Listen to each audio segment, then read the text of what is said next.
पिछले एक साल से ज़ेलेंस्की लगातार दावे कर रहे थे कि जंग में रूस बुरी तरीके से हार रहा है, लेकिन देखिए जंग के 400 दिन बाद आज हालात ये हो चुके हैं कि यूक्रेन एक के बाद एक इलाके हारता जा रहा है, जबकि नाटो के दम पर फूलने वाले ज़ेलेंस्की को समझ नहीं आ रहा है कि रूस से जंग कैसे जीते।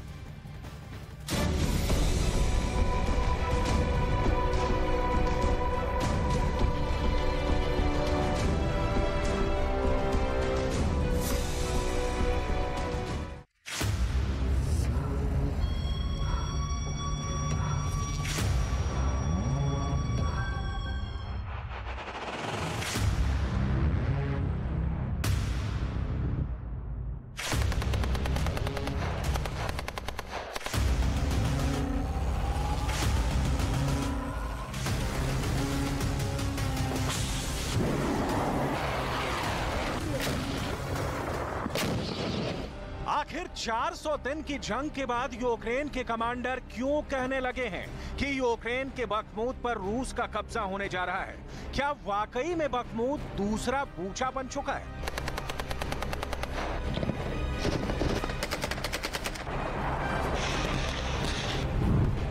डिफेंस एक्सपर्ट्स किस आधार पर यह दावा कर रहे हैं कि रूस ने 47 हमलों से पूर्वी यूक्रेन को लगभग जीत लिया है?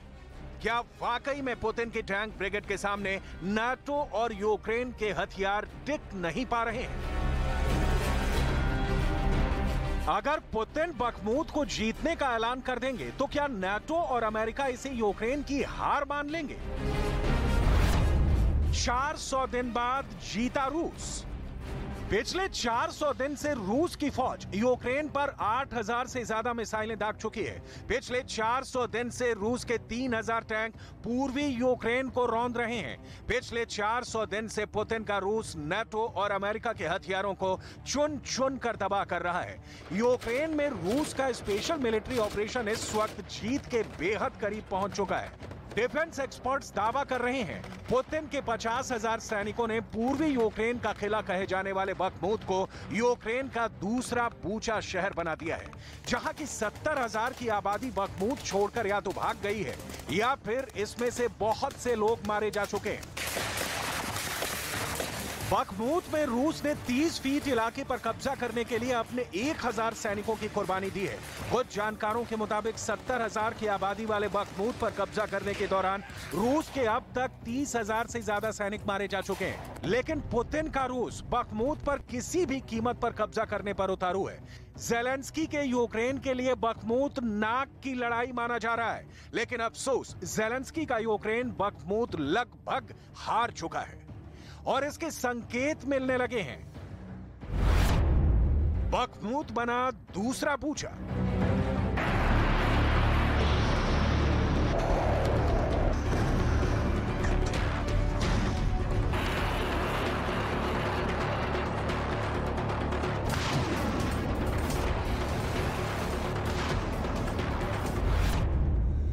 बखमूत में यूक्रेन के कमांडरों ने पहली बार माना है कि रूसी सेना को बखमूत में जीत मिल चुकी है।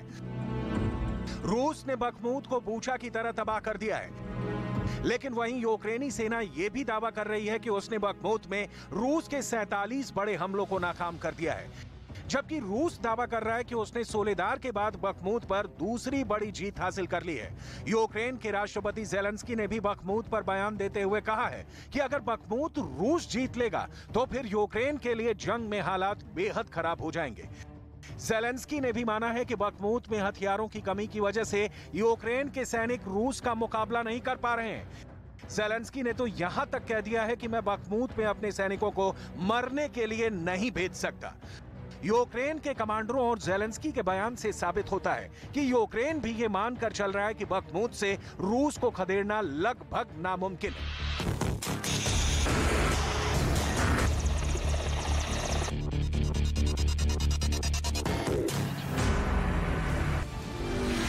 बखमूत में रूस पिछले 8 महीनों से कब्जा करने के लिए जंग कर रहा है।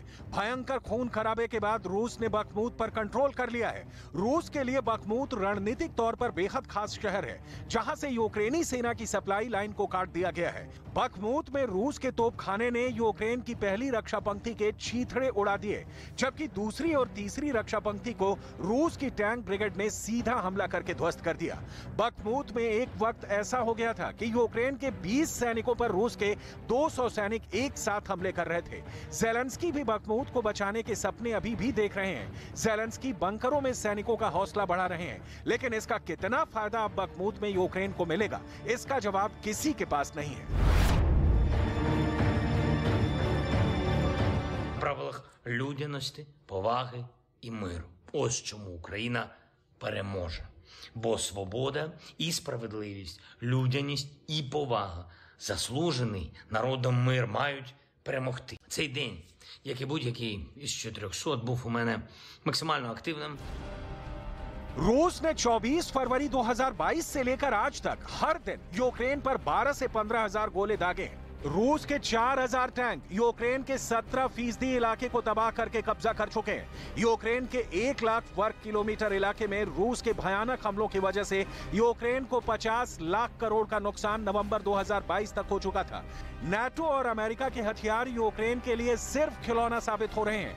रूस ने नाटो के हथियारों को चुन चुन कर निशाना बनाना शुरू कर दिया है। आप इसी से अंदाजा लगा सकते हैं कि रूस किंजल और इस्कंदर जैसी मिसाइलों से यूक्रेन के 13 शहरों पर हमला कर रहा है। हर दिन 100 हमले रूस यूक्रेन के पूरब, दक्षिण और उत्तर में कर रहा है, जबकि रूस की S-300 मिसाइलें हमला रोकने की बजाय हमला करने वाली मिसाइलें बन चुकी हैं। पुतिन के बेहद करीबी दिमित्री मेदवेदेव ने साफ कर दिया है कि बखमूत जीतने के बाद अब रूस और बड़े हमले की तैयारी कर रहा है। दिमित्री मेदवेदेव ने तो नाटो और अमेरिका को यहां तक धमकी दी है कि अगर यूक्रेन को नाटो और अमेरिका ने ज्यादा घातक हथियार दिए तो फिर रूस महाविनाशक हथियारों से हमले शुरू कर देगा।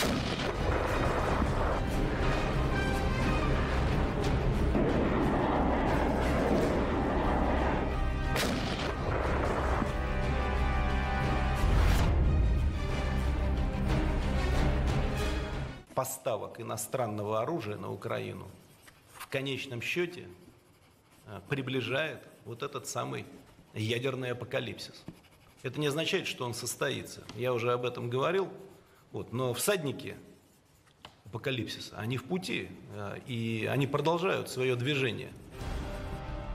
रूस ने पूर्वी यूक्रेन के बड़े इलाके पर हमले बहुत तेज कर दिए हैं। रूस के 3,000 टैंक अकेले पूर्वी यूक्रेन पर ही हमला करने में जुटे हैं। वहीं पुतिन की 2 लाख फौज रूस के पश्चिम में स्थित यूक्रेन की राजधानी कीव पर बड़ा हमला करने जा रही है। पिछले 3 हफ्तों से Kyiv, Dnipro, Kherson, Kharkiv, Sumy, Zaporizhzhia, Luhansk oblast में 300 से ज्यादा ड्रोन हमले हो चुके हैं, जबकि 1,500 रॉकेट रूस दाग चुका है। लेकिन अब रूस ने बखमूत को बूचा बनाकर साबित कर दिया है कि जंग के 400 दिन बाद अब यूक्रेन पर 4 लाख सैनिकों से बड़ा हमला होगा, जो यूक्रेन पर जीत हासिल करने के लिए रूस का आखिरी हमला हो सकता है।